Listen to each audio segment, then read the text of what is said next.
ওসমানের রক্তের বদলা না নিয়ে আমি মক্কার মাটি ত্যাগ করব না। হাত দাও।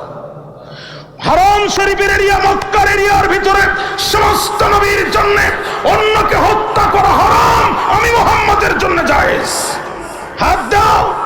আমার ওসমানকে যারা মেরেছে ওদের হত্যার প্রতিরোধ, ওদের এই বিচার উপযুক্ত না করে আমি মুহাম্মদ এই মক্কা থেকে ফিরবো না। কারা কারা রাজি আছো? সাহাবীরা রাসূলের হাতে হাত দিলেন। আল্লাহ কয় জিবরিল আর দেরি করিস না, চলে যা তাড়াতাড়ি। লাকাদ রাদিয়াল্লাহু আনিল মুমিনিন, যে মুমিনরা রাসূলের হাতের উপরে হাত দিয়ে ওসমান হত্যার বিচার নেওয়ার জন্য তারা ঐক্যবদ্ধ হয়েছে, খোদা আল্লাহ তাআলা তাদের এই দৃশ্যের উপরে খুশি হয়ে গিয়েছে। সুতরাং প্রধান উপদেষ্টাকে বলতে চাই, কোন কথায় কাম দেবেন না, প্রত্যেকটা হত্যার বিচার হবে, তারপরে নির্বাচন হবে।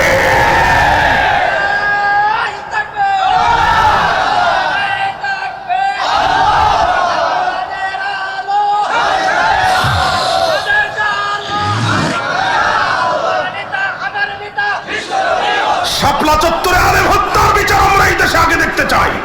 বিডিআর পিলখানা হত্যার বিচার দেখতে চাই। আল্লামা সাঈদীকে ইনজেকশন পুশ করার মামলার রহস্য উদ্ঘাটন দেখতে চাই। তারপরে এই দেশে নির্বাচন হবে, তার আগে কোনো নির্বাচন হতে দেওয়া হবে না। পরিষ্কার কথা বিচার শুরু করেন। যারা এই হত্যাকাণ্ডের সাথে জড়িত চিরদিনের জন্য এদের রাজনীতি আগে নিষিদ্ধ হবে, তারপরে বাংলার মস্তকে নির্বাচন হবে। বারবার জাতির লোকে রক্ত দিবে না, বারবার ছোট বাচ্চারা রক্ত দিবে। সুতরাং আল্লাহ রসুল যেমন সিদ্ধান্ত নিয়েছিল, আজ আমাকে ঠিক তেমনই, আমাদেরকে তেমনই সিদ্ধান্ত নিতে হবে। কথা বলেন ঠিক না? ঠিক পরিষ্কার কথা। ভাইরা আমার, স্বৈরাচাররা দুইটা কাজ করে, মিলায় নেন, কোরআনের বক্তব্যের সাথে মিলায় নেন। প্রতিটা সেক্টর ধ্বংস, আত্মীয়করণ, দলীয়করণ এমন কায়দায় করেছে। ঢাকা শহরের 52টা থানার 51টা থানার ওসির বাড়ি গোপালগঞ্জ।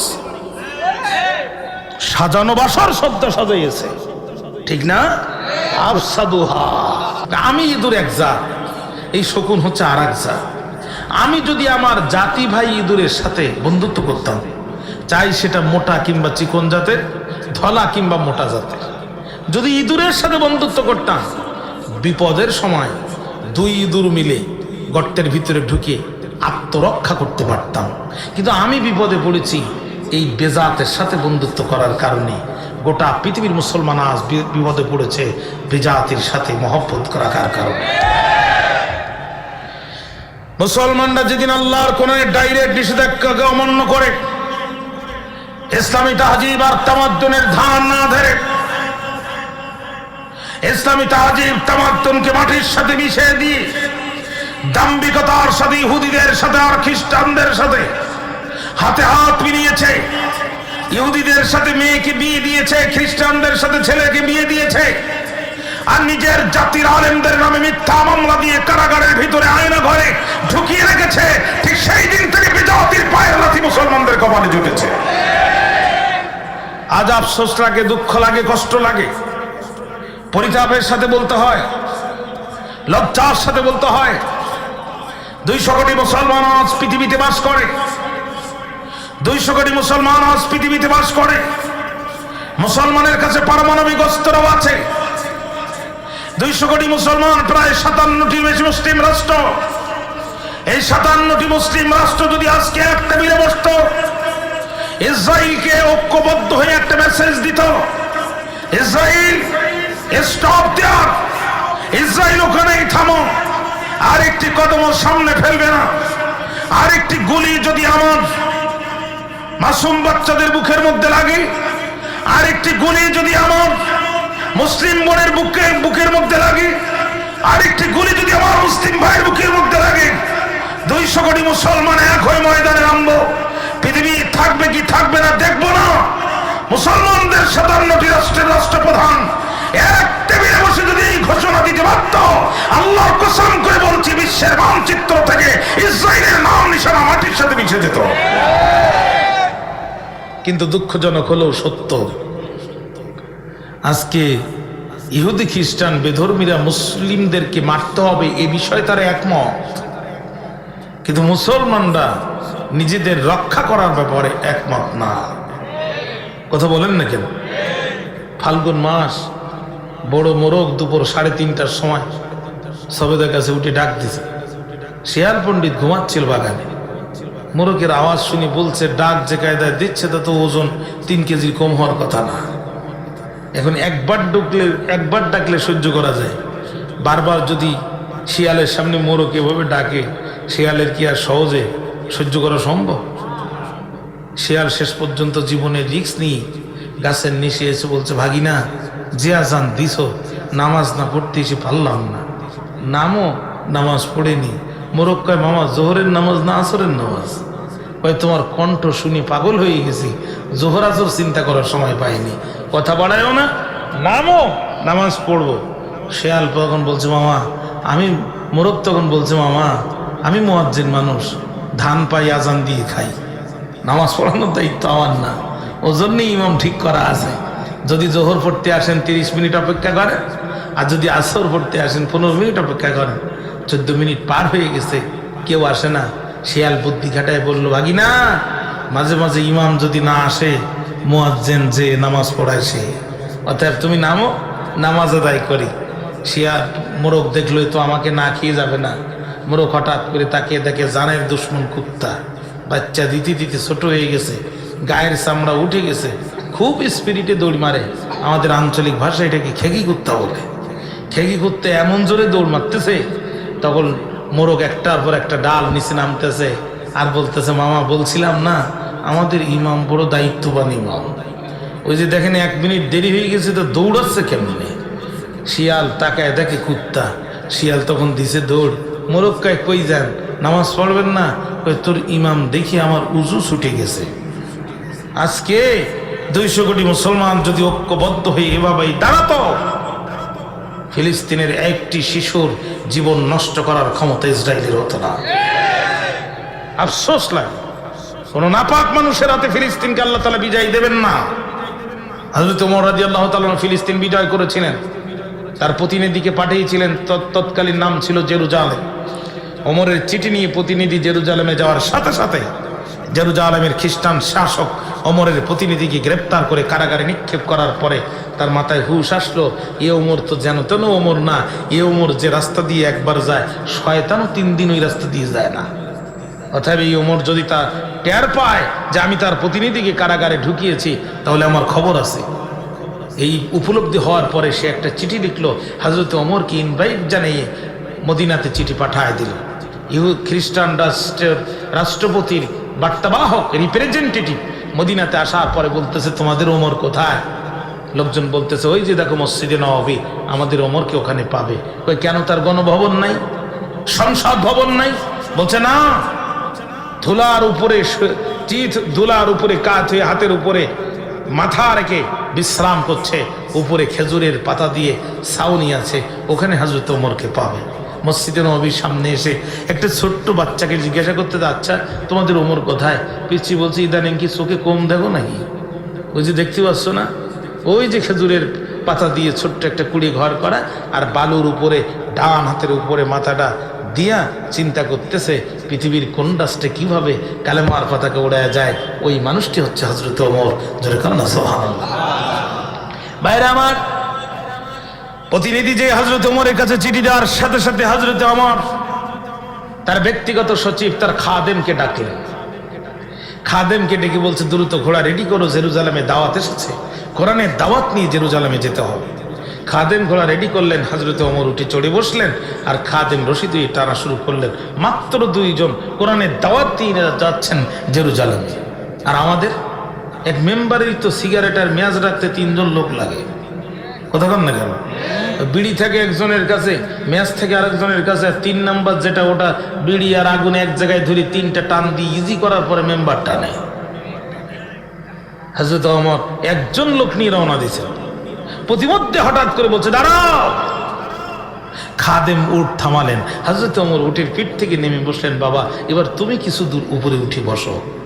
খাদেম চোখের পানি ফেলে দিয়ে হাতটা চাপ দিয়ে বলছে, আমিরুল মুমিনিন, দয়া করে এই কাজ করবেন না। হযরত ওমর বলছেন, কিয়ামতের দিন আল্লাহ যদি আমাকে জিজ্ঞাসা করে, অদ্য পৃথিবীর প্রেসিডেন্ট তোমারে বানাইলাম, তুমি যে উটের পিঠে বসে থাকলে, আর তোমার খাদেম যে উত্তপ্ত মরুর বালুর উপর দিয়ে তোমারে টানতে টানতে তার পায়ের নিচে শোষা পড়ে গেছে, কিয়ামতের দিন যদি আল্লাহ জিজ্ঞাসা করে, তাহলে আমার কি পরিণতি হবে? বাবা তুই কিছু বলিস না, শুধু উপরে ওঠ। জোর করে খাদেমকে উপরে উঠাই দিয়ে হযরত ওমর রশি ধরে টানতে টানতে জেরুজালেমে পৌঁছালেন। কিন্তু ঘটনাক্রমে জেরুজালেমে যখন গেলেন, তখন উপরে যিনি আছে তিনি হচ্ছে খাদেম, আর হযরত ওমর তখন রশি টানতেছিলেন। জেরুজালেমের সরকার প্রধান এসে উপরে যিনি আসে তাকে সালাম দিয়ে কুল পাচ্ছে না। উপরে যে আছে ও পড়ে গেছে মহাবিপদে, ও বলতে পারছে না যে আমি না, নিচে যিনি আছে উনি, ও বলতে পারছে না। শেষ পর্যন্ত উপর থেকে বলছে, দেখেন আপনারা আমাকে সালাম দিচ্ছেন, আমি ওমর না, রশি ধরে যিনি দাঁড়িয়ে আছেন উনি ওমর। ওরা তো অবাক হয়ে গেল, ওরা তো অবাক হয়ে গেল। অদ্য পৃথিবীর প্রেসিডেন্ট রশি ধরে উট টানে, আর কর্মচারী বসে থাকে উটের উপরে। এটা কোন ইসলাম? এই যদি ইসলাম হয়, আপনাদের বিরুদ্ধে অস্ত্র চালানো আমাদের পক্ষে সম্ভব নয়। কালেমা পড়ায় দেন। প্রেসিডেন্ট মিনিস্টাররা কালেমা পড়ে গেল। জেরুজালেমে হযরত ওমরের নেতৃত্বে কোরআনের পতাকা উড়ে গেল। আর একবার বিজয় করেছিলেন গাজী সালাউদ্দিন আইবি। আপনাদের কষ্ট হচ্ছে আমার মনে হচ্ছে, একটু জবাব টবাব দেন। ইদানিং আপনারা আগর দাড়ির লোকে তো ঠান্ডা হয়ে গেলেন কেন? একটু জবাব দেন। মনোযোগ আছে কি আমার দিকে? হ্যাঁ, গাজী সালাউদ্দিন আইবি ক্রুসেডের যুদ্ধে খ্রিস্টান কমান্ডাররা পাখির মতো মুসলমান মারছে, আর কলার ভেলার মতো রক্তের উপরে ভাসায় দিচ্ছে। মুসলমানদের এই দুরবস্থা দেখি গাজী সালাউদ্দিন আইবির নেতৃত্বে অল্প কিছু টকবকে তরুণ যুবক প্রতিরোধ গড়ে তুললেন। অস্ত্র নাই, গোলা বারুদ নাই, তীর গুলতি আর ইটের সুরকি, ইটের খোয়া দিয়া আর তীর গুলতি দিয়া কামানের গোলা বারুদের সামনে প্রতিরোধ গড়ে তুললেন গাজী সালাউদ্দিন আইবি। খ্রিস্টানদের তাবুতে খবর হয়ে গেল যে মুসলমানদের কিছু যুবকেরা এভাবে প্রতিরোধ গড়ে তুলেছে।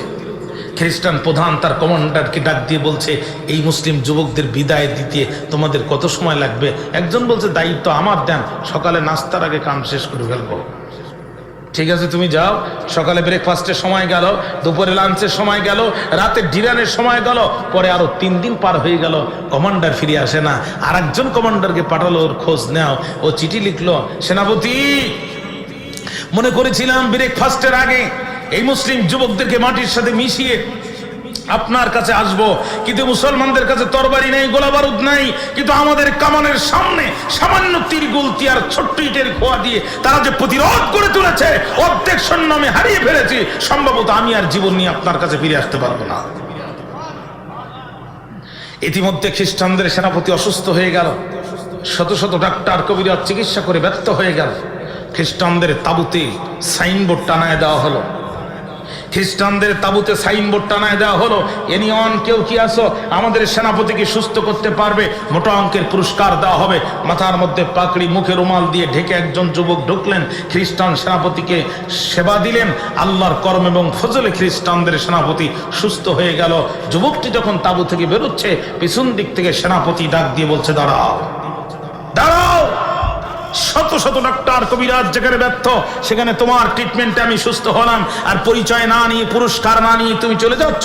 একটু অকৃতজ্ঞ মনে করলে কেন আমাকে? দাঁড়াও, তোমার পুরস্কার আছে, নিয়ে যাও। তুমি কে শুধু পরিচয়টা দিয়ে যাও, আমি পুরস্কার তোমার বাসায় পৌঁছায় দেব। যুবকটি বলছে, আমি ট্রিটমেন্ট করেছি, আপনি সুস্থ হয়েছেন, এখানেই থামেন। কয়, না, তোমার পরিচয় দিয়ে যাও। বারবার যখন পরিচয়ের চাপ দিয়েছে, যুবকটি পিছন দিকে ফিরে মুছে কাপড়টি খুলে পাগড়ি মতো লম্বা দেহের সুঠাম যুবক বলছে, সেনাপতি, শুধুমাত্র বাইতুল মাকদাসের রাজত্ব করার জন্য নিরপরাধ মুসলমানদেরকে পাখির মতো মারছেন আর কলার ভেলার মতো ভাসিয়ে দিচ্ছেন। আমি হলাম ওই মুসলমানদের সেনাপতি গাজী সালাউদ্দিন আইবি। খ্রিস্টান সেনাপতি তখন বলছে, আমি না তোমাদেরকে মারছি, তাহলে তুমি আমাকে অসুস্থ রুগ্ন তাবুতে পাওয়া মাত্র তুমি পিছন দিক থেকে একটা ছুরি মেরে দিলেই তো আমি পৃথিবী থেকে শেষ হয়ে যেতাম, তুমি সুযোগ হাতছাড়া করলে কেন? গাজী সালাউদ্দিন আইবি তাত্ত্বহীন কণ্ঠে বললেন, পিছন দিক থেকে হত্যা করার মতো কাপুরুষের জাতি মুসলিম জাতি নয়। পিছন দিক থেকে আপনাকে হত্যা করার মতো কাপুরুষের জাতি মুসলিম জাতি নয়। আপনাকে ট্রিটমেন্ট করেছি, আপনি সুস্থ হয়েছেন, আসেন, যুদ্ধের ময়দানে লড়াই হবে। আপনার কামানার গোলা বারুদ আছে, আমার ইটের সুরকি আর তীর গুলতি আছে। জীবন দিয়ে এটা দিয়ে মোকাবেলা করে বাইতুল মাকদাসকে উদ্ধার করব। খ্রিস্টান সেনাপতি বলছে এই যদি তোমার ক্যারেক্টার হয়, এই যদি তোমার চরিত্র হয়, তোমার বিরুদ্ধে যুদ্ধ করা আমার পক্ষে সম্ভব নয়। গাজী সালাউদ্দিন আইবি সেই দিন সামান্য কিছু যুবক নিয়ে তীব্র আন্দোলন গড়ে তুলে বাইতুল মাকদাসকে উদ্ধার করেছিলেন। কিন্তু কয়েক বছর যেতে না যেতেই খ্রিস্টানরা আবার বাইতুল মাকদাস দখল করে গাজী সালাউদ্দিন আইবির কবরে লাথি মেরেছিল আর বলেছিল, সালাউদ্দিন কবর থেকে উঠে দেখ, তোর বাইতুল মাকদাস আমরা আবারও দখল করে ফেলেছি। আফসোস, পরিতাপের বিষয় প্রিয় ভাইরা, গোটা পৃথিবীর যেদিকে তাকাবেন সকালে সূর্য উঠতে দেরি হয়, মুসলমানের রক্ত জমিনে ঝরতে দেরি হয় না। আজ ফিলিস্তিনের এই দৃশ্য শুধু মোবাইলে দেখেন, একটাবার আপনার কোলে বসে থাকা সন্তানটাকে ওখানে কল্পনা করেন, একটাবার আপনার পাশে শুয়ে থাকা আপনার ছেলেটাকে ওখানে কল্পনা করেন, একটাবার আপনার ঘরের বারান্দায় শুয়ে থাকা আপনার বাবাকে ওখানে কল্পনা করেন। আজ গাদ্দার, কত বড় গাদ্দার হয়ে গেছি আমরা মুসলিম জাতি। এই নবীজির উম্মত এত বড় গাদ্দার পৃথিবীর ইতিহাসে আর কখনো ছিল না। এত বড় দয়ামায়াহীন আর পৃথিবীতে কোথাও ছিল না। 200 কোটি মুসলমান, 57টি মুসলিম রাষ্ট্রের রাষ্ট্রপ্রধান আর যদি ঐক্যবদ্ধ হয়ে একটা বিবৃতি পর্যন্ত দিতে পারলো না। এর চেয়ে পরিতাপ, এর চেয়ে দুঃখের বিষয় আর কিছু হতে পারে না। আমরা অর্ধ পৃথিবী শাসন করেছি, হযরত ওমর অর্ধ পৃথিবী শাসন করেছে, আমাদের নবী সাল্লাল্লাহু আলাইহি ওয়াসাল্লাম গোটা পৃথিবী শাসন করেছে। 4 জন মহান প্রেসিডেন্ট গোটা পৃথিবীকে রুলিং করেছে, তারা শাসন করেছে পৃথিবী। 2 জন ছিলেন অমুসলিম, 2 জন ছিলেন আল্লাহ বিশ্বাসী, তার মধ্যে একজন হচ্ছে আল্লাহর পয়গম্বর হযরত সুলাইমান আলাইহিস সালাম। 2.5 বর্গ মাইল ব্যাপী বিশাল সিংহাসন ছিল তার। এই সিংহাসনে তিনি পরিভ্রমণ করতেন গোটা পৃথিবী। একটি ইঞ্জিন ছিল না, 1 litre diesel, petrol, octane, kerosene, LPG, CNG কিছুই ছিল না। বাতাসকে আল্লাহ তাআলা তার অনুগত করে দিয়েছিলেন, বাতাসে করে তিনি গোটা পৃথিবী পরিভ্রমণ করতেন। সুবহানাল্লাহ বলতে মন চায় না? আপনাদের কষ্ট হচ্ছে আমার মনে হচ্ছে। শাসা একটা শব্দ হচ্ছে, এটা কিসের শব্দ? মাইকের শব্দ? এখানে একটা শব্দ হচ্ছে। হ্যাঁ ভাইরা আমার, মনোযোগ আছে আমার দিকে ভাইরা আমার। 1 লিটার কেরোসিন, পেট্রোল লাগতো না, বাতাসকে আল্লাহ তার অনুগত করে দিয়েছিলেন। আমাদের আজকে মঞ্চের উপরে একটি কাপড়ের হলো একটা সামিয়ানা আছে, ছাদ আছে।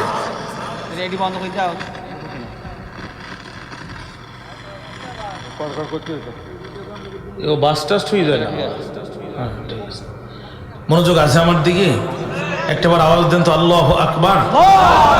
হ্যাঁ ঠিক আছে ভাইরা আমার, আমাদের মাথার ছাদের উপরে একটা কাপড়ের হলো একটা ছাদ আছে, কিন্তু নবী সুলাইমান আলাইহিস সালামের সিংহাসনের উপরে কোনো ছাদ ছিল না। পাখিগুলো ডানা দিয়ে দিয়ে ডানার সাথে ডানা মিলিয়ে গোটা সিংহাসনটিকে ছায়া প্রদান করত। আরো জোরে কর না কেন? শুধু তাই না, সূর্যের দিকে তাকিয়ে কোন পাখির নাম কি নবী সুলাইমান আলাইহিস সালাম প্রত্যেকটি পাখির নাম মুখস্থ বলে দিতে পারতেন। এই পাখিগুলোর ভিতরে ভেরি পাওয়ারফুল বার্ড, সবচেয়ে শক্তিশালী পাখির নাম হচ্ছে হুদহুদ। কি নাম বললাম? হুদহুদের পরিচয় দিতে গিয়ে তাফসীর ইবনে কাসিরের মধ্যে হাফেজ ইমাদউদ্দিন ইবনে কাসির রাহমাতুল্লাহ আলাইহি বলেন, কানাল হুদহুদ। আচ্ছা তো মাইক অফ হয়ে গেল, মাইক চলছে না তো, মাইক দেন, মাইক দেন। হয়েছে হয়েছে ভাই, বস। জি আলহামদুলিল্লাহ, জি জি ভাইরা আমার, হোক না বন্ধুরা আমার, কথা আমি ভুলি নাই। হুদহুদ পাখি বলেন, আপনি ঘুমাইছিলেন যখন আমি ইয়ামেনের রাজধানী সাবা থেকে আপনার জন্য একটা টাটকা নাবা নিয়ে এসেছি। তখন নাবা আরবি শব্দ, যার বাংলা অর্থ হচ্ছে সদ্য সংবাদ, ইংরেজিতে বলে ব্রেকিং নিউজ। ও আল্লাহ নবী, এই সংবাদ আপনার প্রিন্ট এবং ইলেকট্রনিক মিডিয়ায় ইতিপূর্বে কোনোদিন প্রচারিত হয় নাই। অনুমতি যদি পাই আমি সংবাদটা আস্তে আস্তে বলতে চাই। চিৎকার করে একবার বলেন আল্লাহু আকবার। আল্লাহ রাসূল ডাক, আল্লাহ নবী ডাক দিয়ে বলে, রে হুদহুদ পাখি বলো তো দেখি কি বলতে চাও। হুদহুদ তখন বলে, আমি ইয়ামেনের রাজধানী সাবাতে গেলাম। ইন্নী ওয়াজাদতু ইমরাআতান তামলিকুহুম ওয়া উতিয়াত মিন কুল্লি শাইইন ওয়া লাহা আরশুন আযীম। ওগো আল্লাহর নবী, আমি ইন্নী ওয়াজাদতু ইমরাআতান, আমি এমন একটি নারীর সন্ধান পেয়েছি, যেন তেন নারী সে না, তামলিকুহুম, তিনি তাদের নেতৃত্ব দিচ্ছেন, প্রভুত্ব করছেন, রাষ্ট্র চালাচ্ছেন। কে সে নারী? ইমাম হাসান বসরির বক্তব্য তাফসীর ইবনে কাসিরে এসেছে, ওয়াহিয়া ক্বালা হাসান বসরি ওয়াহিয়া বিলকিস বিনতে সুরাবিল মালিকাতু সাবা, তিনি ছিলেন সাবা নগরীর রানী আর তার নাম ছিল বিলকিস। ও আল্লাহর নবী, শুধু তাই না, 2 নাম্বার ওয়া উতিয়াত মিন কুল্লি শাই, রাষ্ট্র চালানোর জন্য যা যা চাই সবকিছু তারে দেওয়া হয়েছে। সেনাবাহিনী, বিমান বাহিনী, র‍্যাব, চিতা, পুলিশ, কোবরা, আনসার, বিডিআর সবকিছু আছে। শুধু তাই না গো আল্লাহর নবী, তার সংসদ পরিচালনা করার জন্য একটা পার্লামেন্ট আছে। 3 শতাধিক পার্লামেন্টের সদস্য সেখানে বসে। প্রতিটি পার্লামেন্ট সদস্যের আন্ডারে মতান্তরে 1000, মতান্তরে 10,000, মতান্তরে 1 লক্ষ, মতান্তরে 10 লক্ষ সেনাবাহিনী সেখানে কাজ করে। ওগো আল্লাহর নবী, বিষয় শুধু তা না, মহিলার ব্যক্তিগত স্টাইলও ভালো, ডাড্ড টুচু ভালো। ওয়ালাহা আরশুন আযীম, মহিলার বসার জন্য একটা উঁচু চেয়ার আছে। বক্তব্য যদি এই পর্যন্ত শেষ হতো, আমি হুদুদ পাকি আপনাকে কিছু বলতাম না। আরেকটু বাকি আছে, যদি অনুমতি পাই, আর না করেন যদি জবাই, বাকিটুকু বলতে চাই। নবী সুলাইমান বলে, বলো তো দেখি কি বলতে চাও? হুদুদ বলে, ওয়াজাদতুহা ওয়া কওমাহা ইয়াসজুদুনা লিশ-শামসি মিন দুনিল্লাহ। জোরে কোন আল্লাহু আকবার। আমি তাকে এবং তার কওমকে এমন অবস্থায় পেয়েছি, আল্লাহকে বাদ দিয়ে তারা সূর্যকে সিজদা করে। আল্লাহকে বাদ দিয়ে সূর্যকে সিজদা করলে শিরক হয়। এটা হুদুদ পাখি বোঝে, আমার দেশের মাজার পূজারীরা বুঝতে চায় না। কথা বলেন না কেন? আমার দেশের মাজার পূজারীরা ভাইরা মাথা সিজদায় অবনত হবে শুধু কার কাছে? আল্লাহর কাছে। জোরে বলেন না, কার কাছে? পীরের দরবারে যান, মায়ের গায়ে কাপড় নাই, বাবার গায়ে পোশাক নাই, পীরের কবরের উপরে মোটা মোটা কম্বল, মনে হয় যেন শীত লাগতেছে গরমকালে, ঠিক না? আহারে, পীরের কবরের উপরে যদি কম্বল দেওয়া জায়েজ থাকতো, রাসূলুল্লাহর এমন ভক্তই পৃথিবীতে আছে, নিজের হাতে নিজের কলিজা কেটে রাসূলের রওজার উপর দিয়ে দিত। শিরিক আর শিরিক, শিরিক আর শিরিক। কয়টা শিরিকের কথা বলবো? স্বামী স্ত্রী 2 জন ঘুমায় আছে, হঠাৎ করে স্বামী চিৎকার করছে, আহ! বউকে চিল্লাও কেন? কয়েক হারাম শরীফ, কাবা শরীফের ইয়ার ভিতরে কুকুর ঢোকার চেষ্টা করতেছে, আমি রুহানি ফয়েজ দিয়ে এখান থেকে তাড়াচ্ছি। বউ করছে, বাপরে, কোথায় কাবার, কোথায় বাবা, এত বড় পিসাব কবে হইলে? সেদিন যে ওদের বাড়ির কলা চুরি করি। বক্তা বলেন, সভাপতি বলেন, অতিথি বলেন, যে যাই বলেন না কেন, বউয়ের কাছে আমরা কম বেশি সবাই ধরা। এই জন্য প্রফেসর মুর বলেছিলেন, no man in this world, পৃথিবীতে এমন কোনো মানুষ নাই যে তার বউয়ের কাছে ধরা উইদাউট প্রফেট মোহাম্মদ সাল্লাল্লাহু আলাইহি সাল্লাম। জোরে কন্যা সুবহানাল্লাহ। শুধুমাত্র মোহাম্মদ সাল্লাল্লাহু আলাইহি সাল্লাম বাদে। কারণ আপনার আমার নবী এমন একজন নবী, যার জীবনের বাসর ঘরের গল্প পর্যন্ত হাদিস শরীফে এসেছে। জোরে কন্যা সুবহানাল্লাহ। জীবনের সব কিছু শত শত লক্ষ লক্ষ হাজার হাজার হাদিসে তার জীবনের প্রতিটি কাজ, প্রতিটি কর্ম, প্রতিটি কথা, প্রতিটি মৌনসম্মতি রেকর্ড হয়ে আছে। প্রিয় ভাইরা আমার, প্রিয় ভাইরা আমার, এই জন্য প্রফেসর মুর বলছেন, মোহাম্মদ সাল্লাল্লাহু আলাইহি সাল্লাম শুধু সমাজের নেতা ছিলেন না, তিনি ছিলেন সমাজের নেতা, যুদ্ধের ময়দানের নেতা, রাষ্ট্রের নেতা, ঘরেরও নেতা, বউয়েরও নেতা। জোরে কন্যা সুবহানাল্লাহ। আম্মা আয়েশা বলছেন, জীবনে বহুবার চেষ্টা করেছি রাসূলুল্লাহকে একটু আগে সালাম দিব, যতবার চেষ্টা করেছি ততবার ফেল করেছি। আমরা যদি চাচাকে বলি, চাচা চাচা আমাকে সালাম দেন, ভাই বাবু বলো কি, আমি একটা বীর মুক্তিযোদ্ধা মানুষ, আমার একটা ইজ্জত আছে না, আমি আগে সালাম দিব। আর আম্মা আয়েশা বলছে, আমি নবীজিকে যতবার আগে সালাম দেওয়ার চেষ্টা করেছি ততবারই ব্যর্থ হয়েছি। রাসূলুল্লাহ প্রত্যেকবারই আমাকে আগে সালাম দিয়েছেন। জোরে কন্যা সুবহানাল্লাহ। এখন বউ বলতেছে, এত বড় পিসাব যে তুমি কবে হইলে একটু পরীক্ষা করার দরকার। ভাতের তলে ডিম থাকে, সকালবেলা ডিম কি বলে ভেজে ভাতের তলে দিছে, উপরে ভাত দিয়ে সাজায় পিসাবের সামনে দিছে, আধা ঘন্টা হয়ে গেছে, তরকারির খবর নেই। রেগে রাগে ফায়ার পিসাব। আপনারা আবার ভুল বুঝবেন না, আমি কিন্তু হক্কানি দরবারের বিরোধিতা করি না। আপনাদের পাশে মনে হয় খানপুর পিসা হুজুর আমাকে খুব আদর করতেন। আমি যখন খুব ছোট, আমার গোপদাড়ি ওঠেনি, একাধিক মাহফিল হুজুরের সাথে আমি ওয়াজ করেছি। আল্লাহ হুজুরের কবরকে জান্নাতের বাগান বানায়। মিসকাত শরীফের সচরাচর সাধারণ হাদিসগুলো তিনি বলতেন, প্রত্যেকটা হাদিসের প্রত্যেকটি শব্দের উচ্চারণ কলিজায় যে আঘাত লাগত, ঠিক না? এত তাসির তার জবানের ভিতরে আল্লাহ দিয়েছিলেন। আমার ভাইরা খেয়াল করেন, আধা ঘন্টা হয়ে গেছে, পিসাবের সামনে তরকারির খবর নাই, রেগে ফায়ার। বিবি আল্লাহর ওলির সাথে এত বড় বেয়াদবি। বউ বলছে কারণ কি? কয় ভাত দিলি আধা ঘন্টা তরকারি দিলি না। বউ বলছে এই তোমার কেরামতি, বাড়িতে বসে খানায় খাবার হিসাব টের পাও, নাকের ডগে ভাতের তলে ডিম থাকে সে টের পাও না, ভণ্ডামি করা জাগাবো না। কথা বল না কেন? কথা বলেন। এই জাতীয় ভণ্ডের অভাব সমাজে আছে। আহারে মুশরিক বানাচ্ছে, কেউ ফেরে না খালি হাতে খাজা বাবার দরবারেতে। আল্লাহর ধন খাজাই দিয়া আল্লাহ গেছে গায়েব হইয়া। এর চেয়ে প্রকাশ্য শিরিকের বক্তব্য আর কি হতে পারে? প্রকাশ্য শিরিকের বক্তব্য চলছে এই সমাজে, প্রকাশ্যে। কয়টি শিরিকের কথা বলবো প্রিয় ভাইয়েরা? বাংলাদেশের পার্লামেন্ট এক সময় মাথা নিচু করে ঢুকতে হতো। বিশ্ববরণ্য মুফাসসির কোরআন আল্লামা দেলোয়ার সাঈদী আল্লাহর উপরে তাওয়াক্কুল করে পার্লামেন্টে দাঁড়ায় গেলেন। তার দলের লোক কয়জন এটা তিনি খেয়াল করেন নাই। তিনজন মানুষ, সাতক্ষীরার কাজী শামসুর রহমান আর নীলফামারীর মিজানুর রহমান চৌধুরী আর আল্লামা দেলোয়ার হোসেন সাঈদী, গড়ে মাত্র তিনজন। তিনি দাঁড়ায় গেলেন, বাকি আছে দুইজন। তিনি কোরআনের আয়াত টানলেন, হাদিস টানলেন, কোরআনের আয়াত টানলেন, হাদিস টানলেন, শিরকের উপরে এমন বক্তৃতা করলেন। আর তার বক্তৃতা এমন তাসির হলো, তখন পার্লামেন্টের স্পিকার ছিল সিলেটের হুমায়ুন রশিদ চৌধুরী। তিনি সাথে সাথে বিষয়টি ভোটে দিয়ে দিলেন, পাস হয়ে গেল, ভেঙ্গে ফেলা হলো। প্রকৃত আলেম যারা হবে তাদের বক্তৃতায় সমাজের শিরকের বীজ বপন হবে না, বরং শিরকের আকড়ায় আগুন জ্বলবে। কয় শিরিক জাতির পশমে পশমে প্রবেশ করেছে, শিরিকে জাতির রন্ধ্রে রন্ধ্রে ঢুকে পড়েছে, শিরিকে জাতির পশমে পশমে ঢুকে পড়েছে। আমি কয়টি শিরিকের কথা বলবো? আল্লাহ বলছে ওয়ালা তুশরিকু ফি হুকমিহি শাইয়া, তোমরা আল্লাহর হুকুমের সাথে অন্য কিছুকে শরীক করো না, অন্য কিছুকে অংশীদারিত্ব করো না। তার মানে আল্লাহ যে আইন দিয়েছে এই আইন দিয়ে তোমরা চলো। আল্লাহ বলছে আস-সারিকু ওয়াস-সারিকাতু ফাকতাউ আইদিয়াহুমা, চোর আর চোর যদি চুরি করে, নারী আর পুরুষ হাত কেটে দাও। আমাদের দেশের সংবিধান বলছে 3 মাস থেকে 3 বছর জেল দাও। আল্লাহর আইনের বিরুদ্ধে আইন তৈরি করা, সরাসরি আল্লাহর বিরুদ্ধে শিরিক করা। কয়টি শিরিকের কথা বলবো প্রিয় ভাইরা?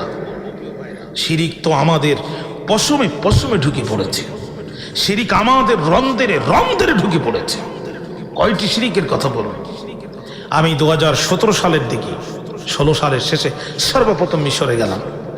আমার জীবনে এটাই কোন আরব বিশ্বের প্রথম সফর। আল্লাহর মেহেরবানিতে এখন আর বাদ নেই, আরব বিশ্বে প্রায় 1-2টা দেশ বাদে আল্লাহর মেহেরবানিতে আমার ঘোরা শেষ। ভাইরা আমার, আমি মিশরের রাজধানী কায়রোতে রাতে ঘুমিয়েছি। সকালবেলা ঘুম থেকে উঠলাম, মা তার সন্তানকে ডাকলো, ইয়া মুহাম্মদ তাআল। তখন শব্দটা আমার মাথায় ক্যাচ করলো। আমি তো এই শব্দ কোরআনে পড়েছি, কিন্তু এই শব্দের বাস্তব ব্যবহার যেমন, এটা তো আমি কোনোদিন দেখিনি। সাথে সাথে আমার আয়াতে কারিমার কথা মনে পড়ে গেল, যে আয়াতে কারিমার ভিতরে এই শব্দ আছে। তখন আমার মনে হলো আল্লাহ তো ঠিকই ভাবে আমাদেরকে ডাকছে, ইয়া হালাল কিতাব তাআলাউ তাআলাউ ইলা কালিমাতিন সাওয়াইন বাইনানা ওয়া বাইনাকুম আল্লাহ না'বুদা ইল্লাল্লাহ ওয়ালা নুশরিকা বিহি শাইয়া। আহলে কিতাবরা এদিকে আসো, কিছু ফান্ডামেন্টাল মৌলিক বিষয়ে তোমরা ঐক্যমত হও। তার মধ্যে 1 নম্বর, আল্লাহ না'বুদা ইল্লাল্লাহ, এই জীবন থাকতে আল্লাহ ছাড়া কারো ইবাদত করব না। ওয়ালা নুশরিকা বিহি শাইয়া, এই দেহে 1 ফোঁটা রক্ত থাকতে আল্লাহর সাথে কাউকে শিরক স্থাপন করব না। রাজি আছেন না প্রিয় ভাইরা? ইনশাআল্লাহ রাজি আছেন না? আল্লাহ তুমি আমাদেরকে শিরিক মুক্ত ঈমান দান করে দাও। আমিন। 3টি জিনিস যদি আপনার থাকে, আপনি জান্নাতের পথের প্রতীক। জোরে বলেন কয়টি? সহজ ভাষায় এই 3টি গুণের অধিকারী যদি আপনি হতে পারেন, আপনার জান্নাত কেউ আটকাতে পারবে না ইনশাআল্লাহ। 1 নাম্বার, হারাম মুক্ত খাবার। হারাম মুক্ত খাবারের ভিতরে কোনো হারাম থাকবে না। প্রয়োজনে তরমুজের খোলা সিদ্ধ করে খাবো, তাও হারাম খাবো না। এই যদি আপনার চরিত্র হয়, আপনার জন্য জান্নাত ওয়াজিব। 2 নাম্বার, শিরিক মুক্ত ঈমান। শিরিক মুক্ত কি? ঈমান। 3 নাম্বার, বেদাত মুক্ত ইবাদত। যে ইবাদত রাসূল করেন নাই, ওই ইবাদত আমরা করব না। বেদাত মুক্ত ইবাদত, শিরিক মুক্ত ঈমান আর হারাম মুক্ত খাবার, এই তিনটা জিনিস যদি আপনি থাকে আপনার উপরে জান্নাত ওয়াজিব। আল্লাহ পাক এই তিনটা জিনিস দয়া করে আমাদেরকে বকশিশ দাও। আমিন। আপনাদের ঘুম আসতেছে, আমি শেষ করে দিচ্ছি, কষ্ট হচ্ছে আপনাদের। ভাইরা আমার খেয়াল করেন, এবার হুদুদ পাখি ডাক দিয়ে বলছে, ওগো আল্লাহর নবী, ওগো আল্লাহর নবী, আপনি ঘুমাচ্ছেন, আপনি পয়গম্বর, আপনি প্রেসিডেন্ট, আর আপনার এই ঘুমের সুযোগে আমি একটু উড়ে যেয়ে আপনার রাষ্ট্রের মধ্যে শিরিক হচ্ছে এই খবর নিয়ে এসার বদৌলাতে যদি আমাকে আপনি জবাই করতে দেন, আমার আর কোনো সমস্যা নাই, কল্লা দিলাম, টান মেরে দেন, কিয়ামতের দিন আপনি সুলাইমান উঠবেন, আমি হুদুদ পাখি উঠবো। আল্লাহু আকবার বললেন না? নবী সুলাইমান তখন মুস্কে হেসে দিছে, দিয়ে বলছে, ক্বালা সানানজুরু আসাদাক্তা আম কুনতা মিনাল কাযিবিন, আমি খুব দ্রুত দেখব যে তুমি সত্য বলেছো নাকি মিথ্যা বলেছো। বাইরে আমার আল্লাহর পয়গম্বর দেরি করলেন না, খাতা কলম হাতে নিলেন, পরিসারিত পরিমার্জিত সংক্ষিপ্ত ভাষার একটা চিঠি নবী সুলাইমান লিখলেন। লিখে হুদুদকে বললেন, রে হুদুদ পাখি, এই চিঠিটি নাও তো দেখি, বিলকিসের দরবারে যাও, চিঠিটি তার পৌঁছায় দাও, দূরে কোথাও অবস্থান নাও, পরিস্থিতি পরিবেশ দেখে কি হয় তুমি আমাদের জানাও। হু ইযহাব বিকিতাবি হাযা ফাআলকি ইলাইহিম সুম্মা তাওয়াল্লা আনহুম ফানজুর মাযা ইয়ারজিউন। হুদুদ পাখি নিয়ে চিঠি রওনা শুরু করে দিলেন। যখন দুপুরে খাওয়ার পরে বিশ্রাম নেওয়ার সময়, তখন রানী বিলকিস দুপুরে খাওয়ার পরে বিশ্রাম নেওয়ার জন্য খন্নের পালঙ্কে তিনি শুয়ে পড়েছেন, আর তার দাসীরা স্বর্ণের পাখা দিয়ে তার বাতাস করতেছে। এমন সময় হুদুদ পাখি জানালা দিয়ে ঢুকি, হুদুদ বুঝতে পারলো ঝোপ বুঝে খোপ মারা লাগবে, জানালা দিয়ে ঢুকি, রানী বিলকিসের বুকের উপরে চিঠিটা দিল রাখি। যদিও পয়গম্বরের লেখা মাত্র 3 লাইনের চিঠি, আমি জানতে চাই ওই চিঠির ওজন আছে না নাই? জোরে বলেন। আপনি মুসলমান, আপনি লুঙ্গি পরা, আপনার গায়ের জামা ছিঁড়া, কিন্তু আপনার বাড়ি আগর দাড়ি, এই শুনলে স্বৈরাচারের কলিজা শুকিয়ে যেত। কথা কন না কেন? হ্যাঁ, ও 2 গ্লাস পানি বেশি করে খেতো আগর দাড়ির নাম শুনলে। একবার আসা সাহস করছিল তো হেলিকপ্টার দিয়ে, নিচে দিয়ে না। আপনি ছেঁড়া লুঙ্গি পরে ইমানদার মানুষ আল্লাহর উপরে তাওয়াক্কাল করে রাজপথে দাঁড়াতে দেরি হয়, সৈন্যবাহিনী ফেলে রেখে পিছন দিয়ে পালাতে দেরি করে না। আপনি মনে করতেছেন আপনার ওজন নাই, আপনার ওজন যে কত আপনার নিজেরই জানা নাই। আমেরিকার বর্তমান প্রেসিডেন্ট সেকেন্ড টাইম হলো ডোনাল্ড ট্রাম্প। ফার্স্ট টার্মে সে আরেকবার নির্বাচিত হয়েছিল, জানেন তো আপনারা? সে তখন ওয়াশিংটন ডিসিতে বক্তৃতা করতেছে, রানিং প্রেসিডেন্ট, সামনে মানুষ, পিছনে মানুষ, ডানে মানুষ, বামে মানুষ। হঠাৎ করে কোন কারণে তাও জানা যায় না, একজন মুসলমান লিল্লাহে তাকবীর বলে একটা আওয়াজ দিছে, ডোনাল্ড ট্রাম্প টেবিলের তলে মাথা গুঁজে দিছে। এখনো ভিডিও ইউটিউবে আছে, আপনারা সার্চ করবেন, পেয়ে যাবেন, এখনই পেয়ে যাবেন।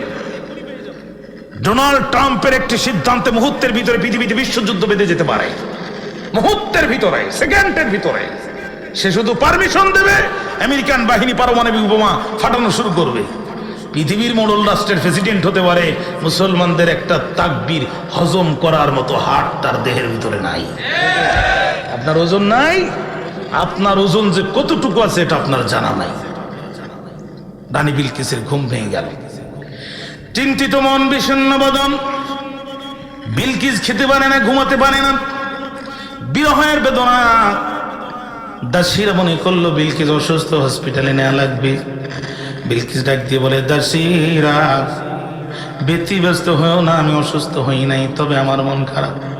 আমার মাথার উপরে যে বিপদ চেপেছে, আমার 14 গোষ্ঠীর উপরে এমন বিপদ কোনোদিন আসি নাই।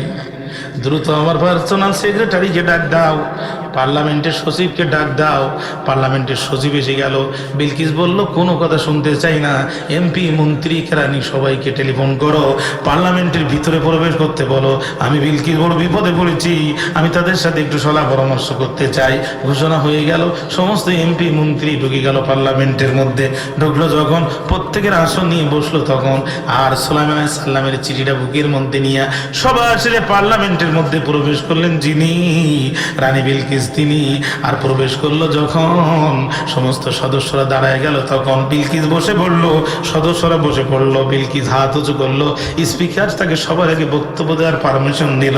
সুলাইমান আলাইহিস সালামের চিঠি হাতে নিয়ে সাবার পার্লামেন্টে দাঁড়িয়ে বিলকিস যে ঐতিহাসিক বক্তব্য সেদিন দিয়েছিল, বিলকিসের বক্তব্যকে আমার আল্লাহ আপনারা আমার জন্য কোরআনের আয়াত বানায় দিয়েছে। قالت يا أيها الملأ إني ألقي إلي كتاب كريم إنه من سليمان وإنه بسم الله الرحمن الرحيم ألا تعلوا علي وأتوني মুসলিমিন। বিলকিস ডাক দিয়ে বলে, মন্ত্রীরা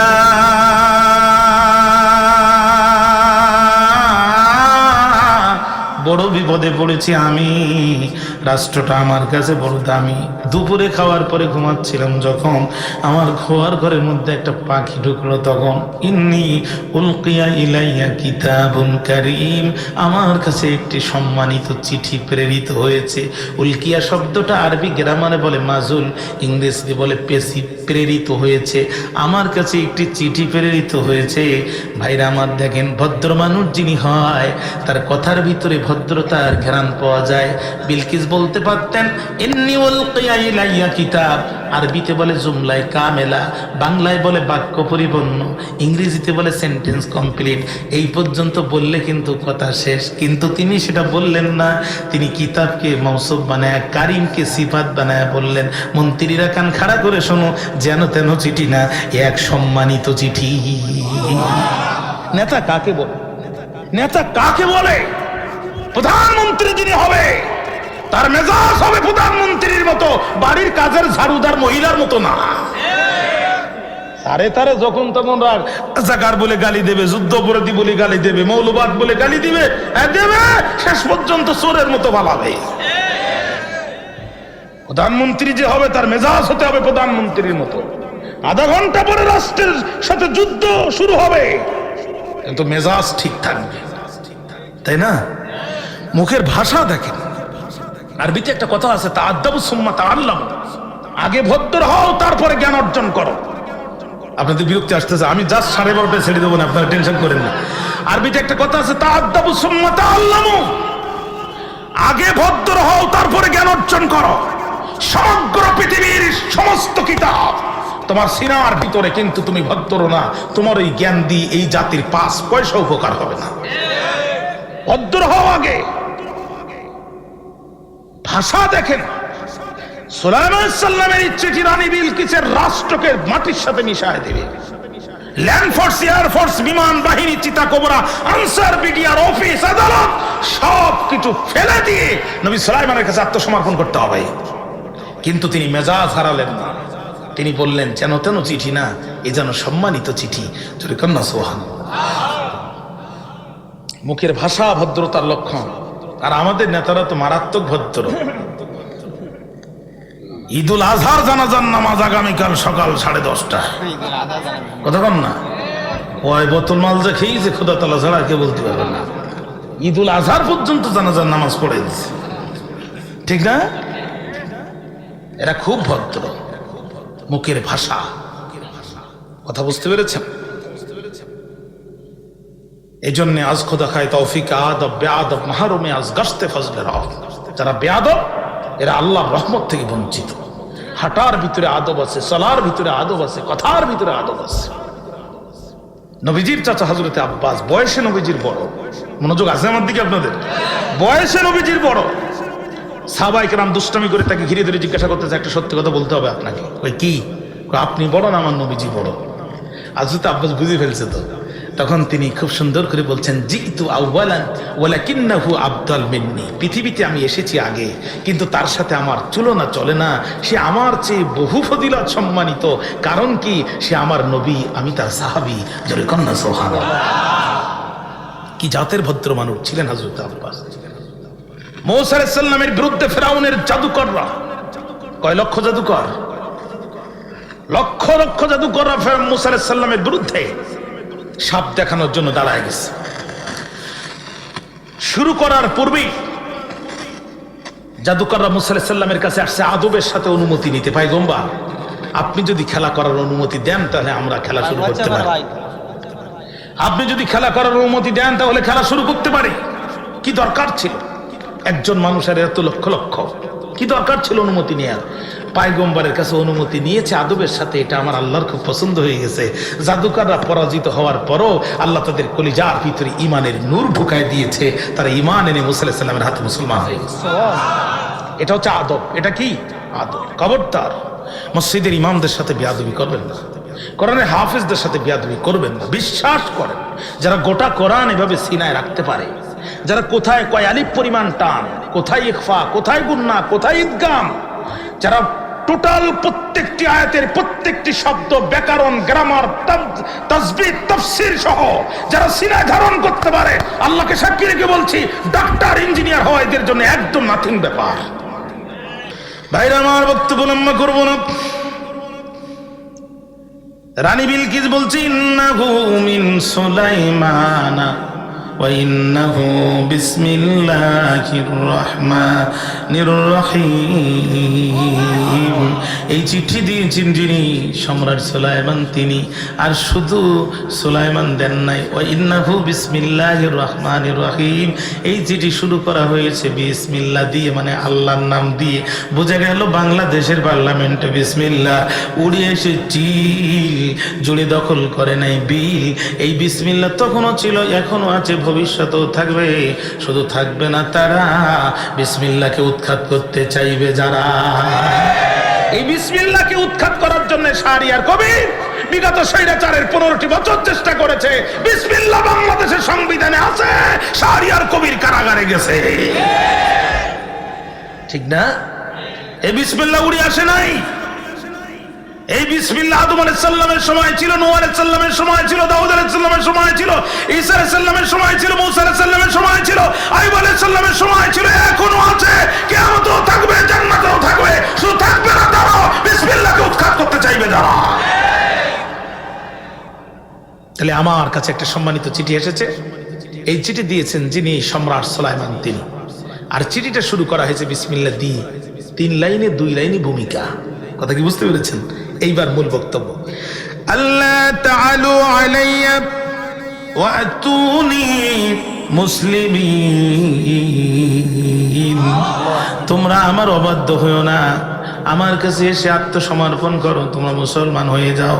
বিলকিস এবার বলতেছেন, ক্বালাত ইয়া আইয়ুহাল মালাউ আফতুনি ফি আমরি মা কুনতু কাতিআতান আমরান হাত্তা তাশহাদুন। বিলকিস ডাক দিয়ে বলে, মন্ত্রীরা, বড় বিপদে পড়েছি আমি। আফতুনি, তোমরা আমাকে ফতোয়া দাও, তোমরা আমাকে বুদ্ধি দাও, তোমরা আমাকে পরামর্শ দাও, আমি কি করতে পারি এই অবস্থায়। মা কুনতু কাতিআতান আমরান, আমি তো একা একা কোনো বিষয়ে সিদ্ধান্ত নেই না অতক্ষণ। হাত্তা তাশহাদুন, তোমরা ঠিক ঠিক বলে সাক্ষী না দাও যতক্ষণ, তোমাদের সাথে পরামর্শ ছাড়া কোনো বিষয় আমি সিদ্ধান্ত নেই না। ও মন্ত্রীরা, এখন বলো কি করব।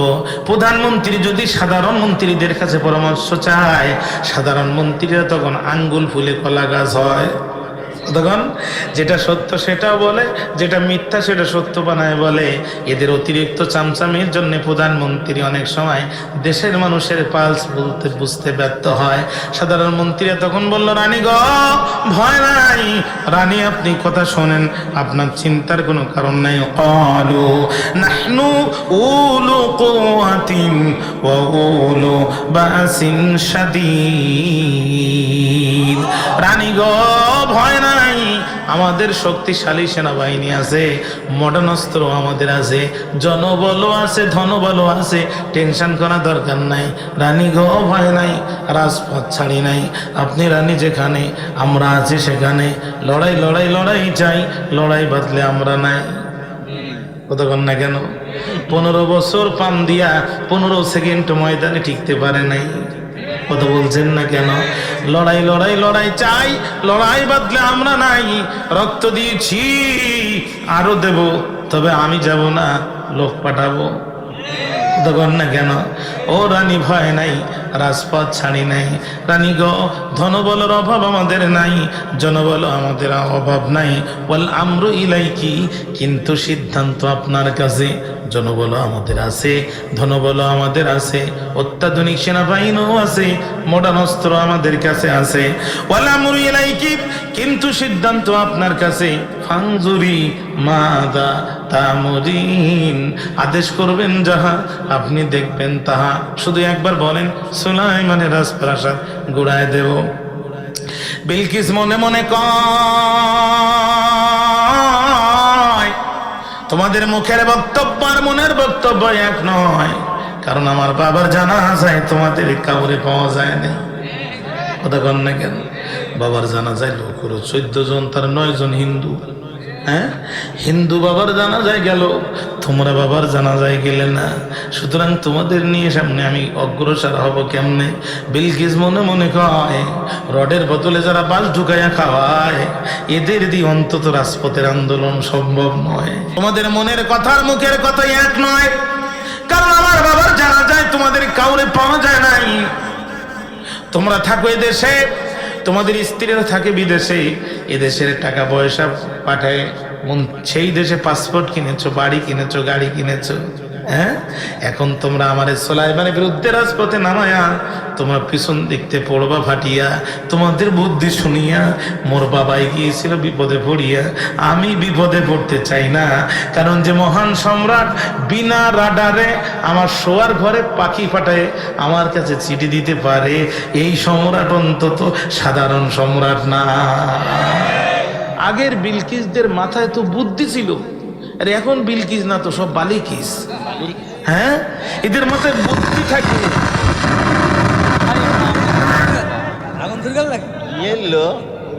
বাস্ট হয়ে গেলে আরেক বিপদই দেবেন।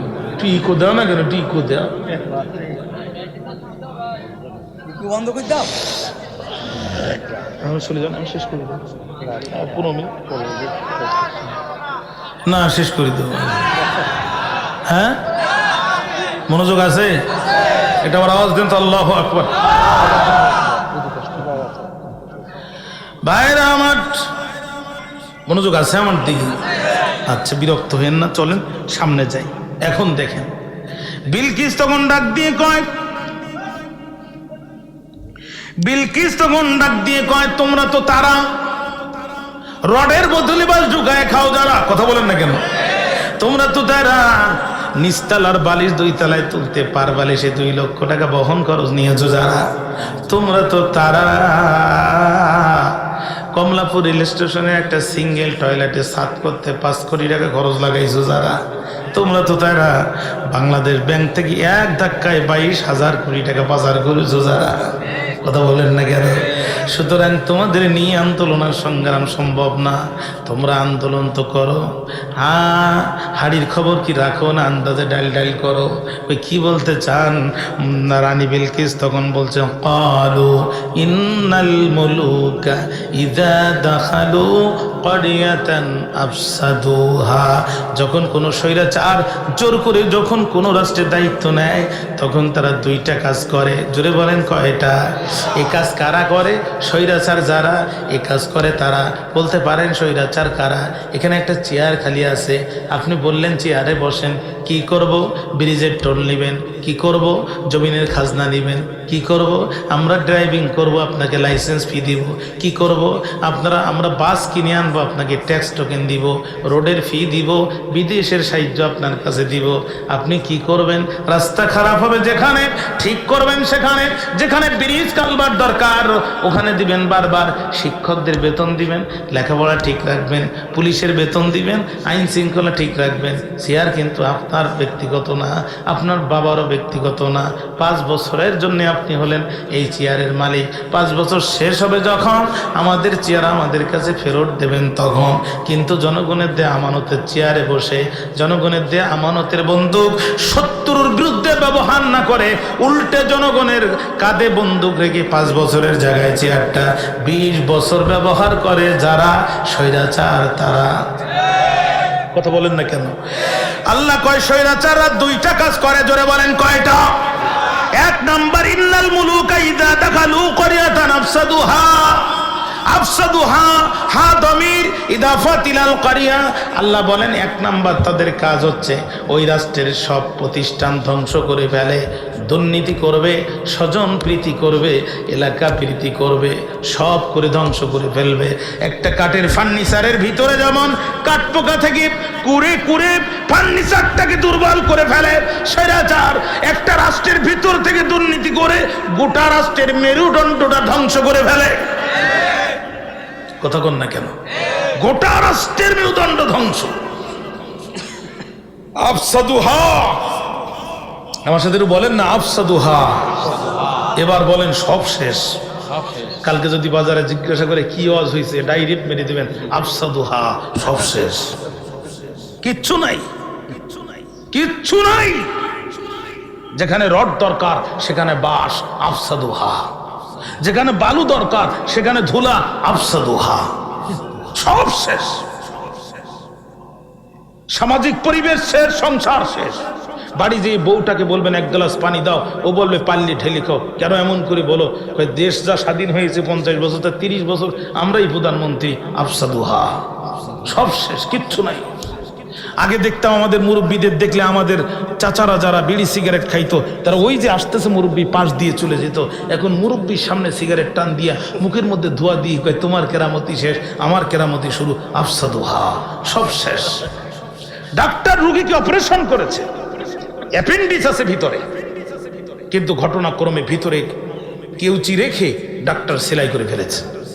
যন্ত্রণা আগের থেকে বেশি হয়ে গেছে। এক্সরে করে দেখা গেল ভিতরে কেউসি থেকে গেছে।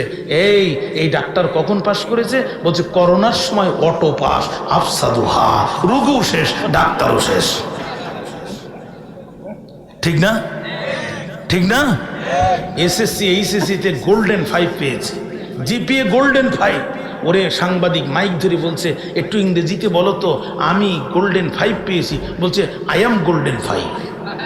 আফসাদুহা, লেখাপড়া সব শেষ, কিচ্ছু নাই, কিচ্ছু নাই। দুর্নীতি করে গোটা রাষ্ট্রটাকে রাস্তার ফকির বানায় ফেলবে। মেয়ের কাছে টাকা পাঠাবে, ছেলের কাছে টাকা পাঠাবে, একজন 200, 250, 300 বাড়ির মালিক, আমেরিকা কানাডার মতো জায়গায়। আফসাদুহা, সব শেষ করে ফেলবে, কিছুই থাকবে না। পৃথিবীর প্রেসিডেন্ট হযরত ওমর বাড়িতে এসে দেখে তার সন্তান কান্দে।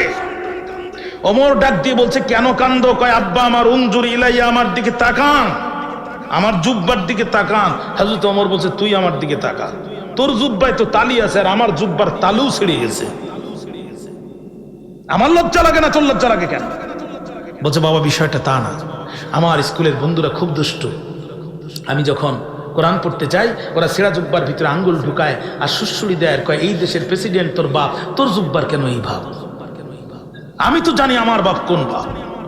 সবাই ঘুম পড়েছে। হযরত ওমর তদানীন্তন অর্থমন্ত্রী বাড়িতে চলে গেছে। সালামু আলাইকুম, দরজা খুলে গেছে। ফাদ্দাল ইয়া আমিরাল মুমিনিন, আসেন তাড়াতাড়ি বসেন। কেন আপনি এসেছেন? আমাকে বললে তো আমি যেতাম। হযরত ওমর বলছে ভাই দরকার আমার, আজকের মাসের 5 তারিখ, 25 দিন পরে 1 মাস হবে। তুমি 25 দিন আগের বেতনটা আমাকে দাও, সন্তানের একটা জুব্বা কিনতে চাই, একটি জুব্বা কিনতে চাই। অর্থমন্ত্রী বলছে টাকা আমি দেবো আর আপনি নেবেন, তো এত টেনশন করার দরকার কি? কোনো সমস্যা নাই, শুধু 2টা শর্ত আছে। আগামী 25 দিন মালাকুল মউত আজরাইল আলাইহিস সালাম আপনার কাছে আসবে না, আপনি মরবেন না, নিশ্চয়তা একটু দেন। 2 নাম্বার, যদি ইনকেস মারা যান আল্লাহ এবং জনগণ আপনাকে ক্ষমা করবে, নিশ্চয়তা দেন। টাকা নেন, নিশ্চয়তা দেবেন না, 1 টাকাও দিতে পারবো না। মন্ত্রিত্ব যদি চলে যায়, কিছু যায়ও না, কিছু আসেও না। মন্ত্রিত্ব বাঁচানো ফরজ নয়, ঈমান বাঁচানো ফরজ। আর আমাদের অর্থমন্ত্রী আবুল মাল। গাড়ি আবু শব্দের অর্থ হচ্ছে পিতার, মাল শব্দের অর্থ হচ্ছে সম্পদ। আরবি গ্রামারে এটা বলে মুদাফ মুদাফ ইলাইহি, বাংলায় বলে সম্বন্ধ বল। মালের বাপ 22,000 কোটি টাকা পাচারায়, উনি বলছে নাথিং ভোকাস, কোনো ব্যাপার নয়, আফসাদুহা। কথা কি বুঝতে কষ্ট হয়েছে? সব শেষ, কিচ্ছু নাই। এই কিচ্ছু নাই রাষ্ট্রে একজন যোগ্যতা সম্পন্ন মানুষকে বসালেন, উনি কেবল বসে সব ঠিকঠাক করতেছে। ও বাবা, পাগল হয়ে গেছে, পাগল হয়ে গেছে সব। শোনেন, নিজেদের স্বার্থের জন্য বলছি না, কোরআনের দলিল দিয়ে বলছি। রাসূলুল্লাহ ওসমানকে পাঠালেন মক্কায় কাফেরদের সাথে একটা বিষয় সমঝোতা করার জন্য।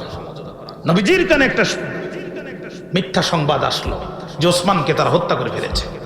রাসূলুল্লাহ রাগে অগ্নিশর্মা হয়ে গেলেন, সাহাবীদেরকে ডেকে গাছের নিচে হাত বাড়িয়ে দিয়ে বলছে, হাত দাও, ওসমানের রক্তের বদলা না নিয়ে আমি মক্কার মাটি ত্যাগ করব না, হাত দাও। হারাম শরীফের এরিয়া, মক্কার এরিয়ার ভিতরে সমস্ত নবীর জন্য অন্যকে হত্যা করা হারাম, আমি মুহাম্মদের জন্য জায়েজ, হাত দাও। আমার ওসমানকে যারা মেরেছে ওদের হত্যার প্রতিরোধ, ওদের এই বিচার উপযুক্ত না করে আমি মুহাম্মদ এই মক্কা থেকে ফিরবো না। কারা কারা রাজি আছো? সাহাবীরা রাসূলের হাতে হাত দিলেন। আল্লাহ কয়, জিবরিল আর দেরি করিস না, চলে যা তাড়াতাড়ি। লাকাদ রাদিয়াল্লাহু আনিল মুমিনিন, যে মুমিনরা রাসূলের হাতের উপরে হাত দিয়ে ওসমান হত্যার বিচার নেওয়ার জন্য তারা ঐক্যবদ্ধ হয়েছে, খোদা আল্লাহ তাআলা তাদের এই দৃশ্যের উপরে খুশি হয়ে গিয়েছে। সুতরাং প্রধান উপদেষ্টাকে বলতে চাই, কোন কথায় কান দেবেন না, প্রত্যেকটা হত্যার বিচার হবে, তারপরে নির্বাচন হবে।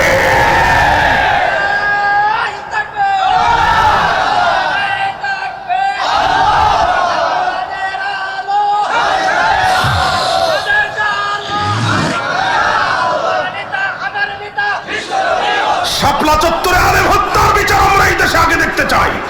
বিডিআর পিলখানা হত্যার বিচার দেখতে চাই। আল্লামা সাঈদীকে ইনজেকশন পুশ করার মামলার রহস্য উদ্ঘাটন দেখতে চাই। তারপরে এই দেশে নির্বাচন হবে, তার আগে কোনো নির্বাচন হতে দেওয়া হবে না।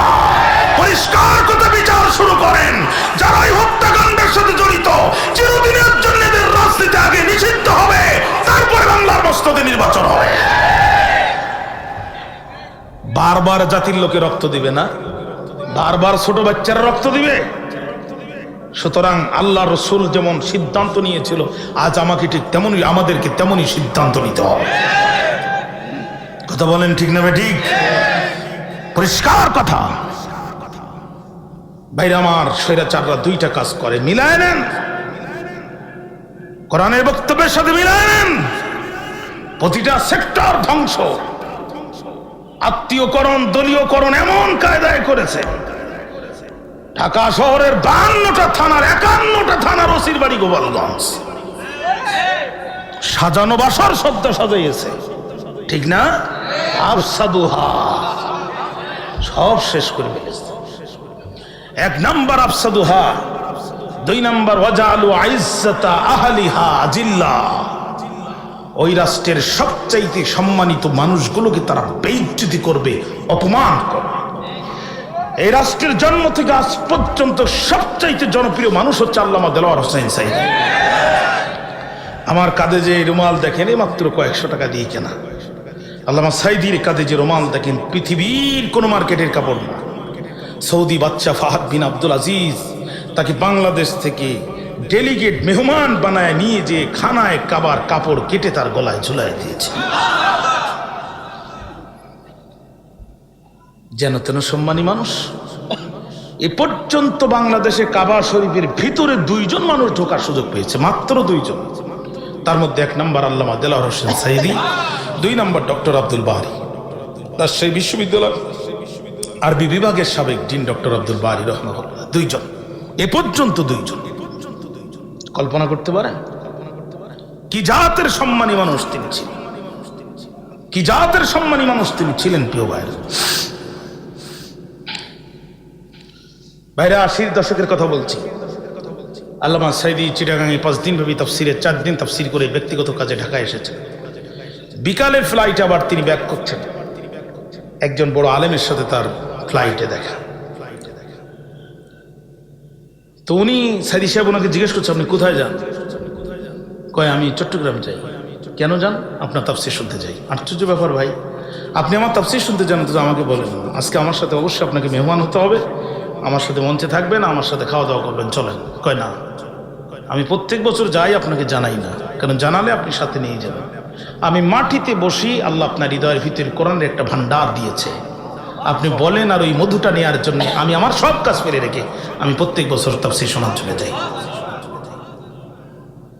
4টা দিন আপনি বক্তৃতা করেছেন, উত্তাল তরঙ্গের মতো মাঠ গরম হয়েছে কোরআনের পক্ষে।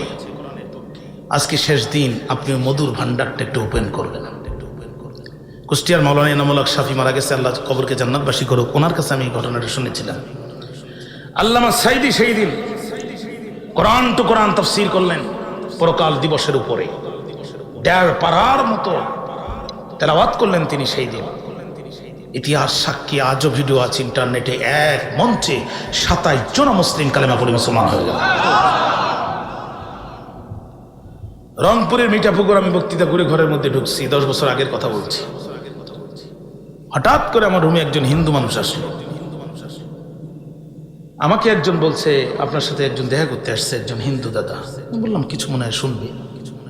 ভিতরে ঢুকে বলছে মা ভাই, ওয়াজ খুব মনোযোগ দিয়ে শুনেছি, আপনি সব সত্য কথা বলেছেন, একটা মিথ্যা বলেছেন। তো আমি একটু খুব দুর্বল হয়ে গেলাম, কোনটা মিথ্যা বললাম?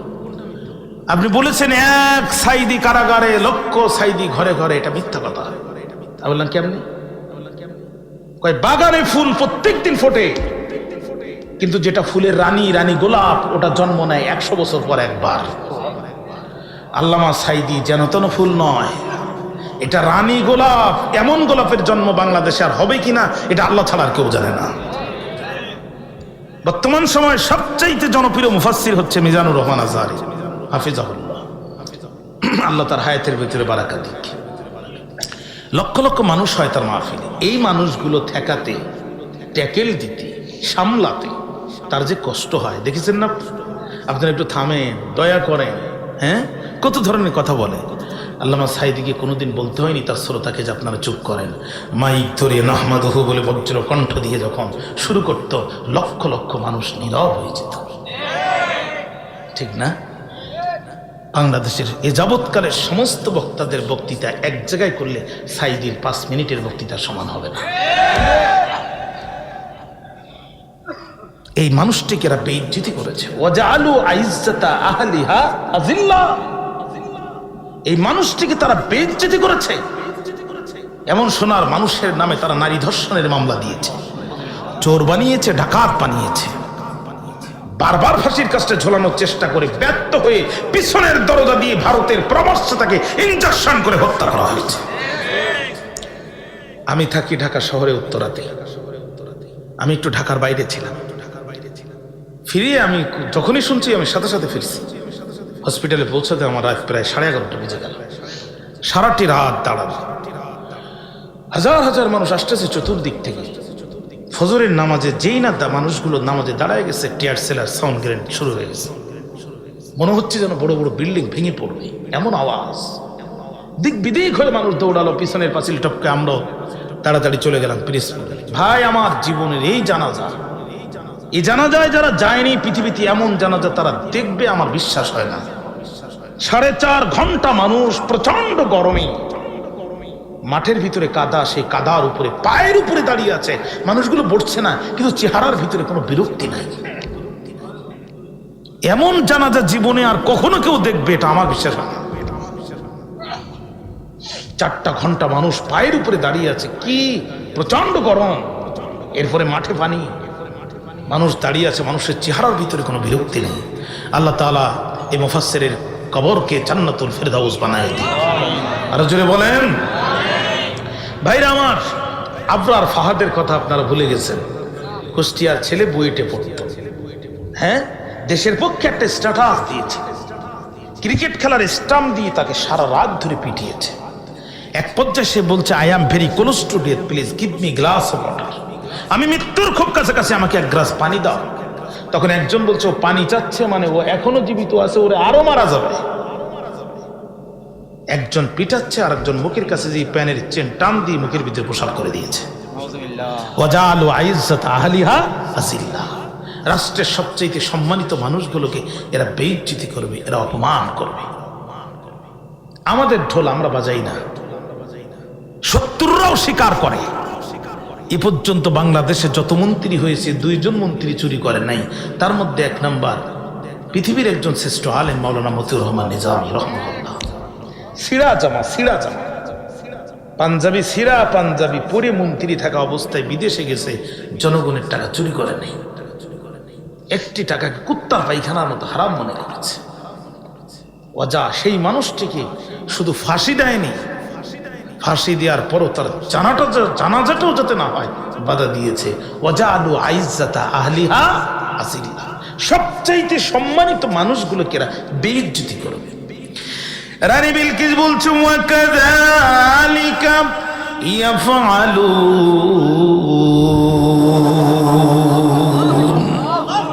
এরাও তাই করবে। এরা আমার দেশে ডাক্তার, ইঞ্জিনিয়ার, এলিট শ্রেণী, সুশীল সমাজ, ভালো ভালো মানুষগুলোকে বিচে বিচে হত্যা করবে, আর আমার দেশের কলকারখানা, ইন্ডাস্ট্রি সব ধ্বংস করবে।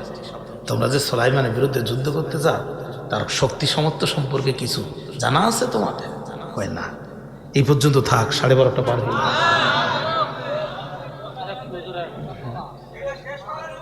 এদের মেলা সময় লাগবে না তো? আচ্ছা, আজকে থাক। হ্যাঁ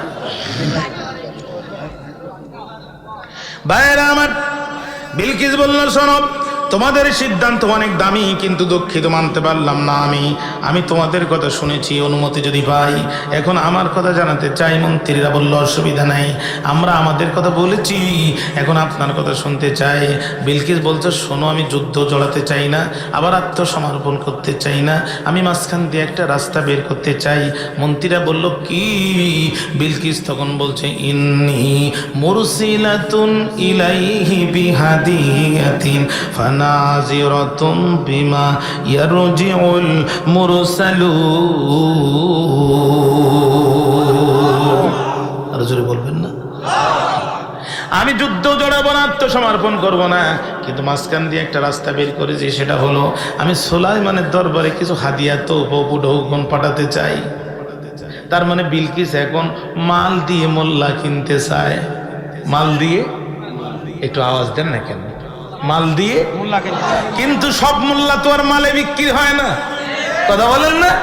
কোন মোল্লাকে একটা গাড়ি দিলে বক্তব্য ঘুরায় দেয়, কোন মোল্লাকে একটা বাড়ি দিলে বক্তব্য ঘুরায় দেয়, কোন মোল্লাকে বাইতুল মুকাররমের খতিব বানায় দিলে নাস্তিকদের পক্ষে মাঠে আন্দোলন শুরু করে দেয়, আর কোন মোল্লা জীবন দিয়ে দেয় মাগার ইমান দেয় না।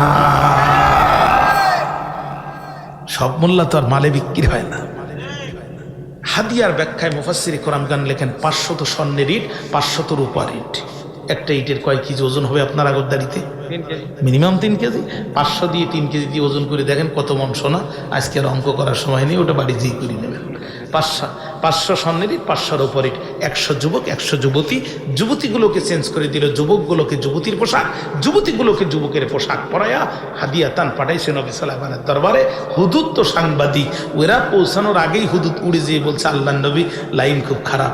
কি ভাই, বিলকিস বড় চালাক মানুষ, বিলকিস আপনার সাথে যুদ্ধও করবে না, আবার আত্মসমর্পণ করবে না। বিলকিস আপনাকে হাদিয়া পাঠিয়েছে। নবী সুলাইমান ডাক দিয়ে বলে, ওরে হুদুদ পাখি, কি হাদিয়া বিলকিস পাঠিয়েছে?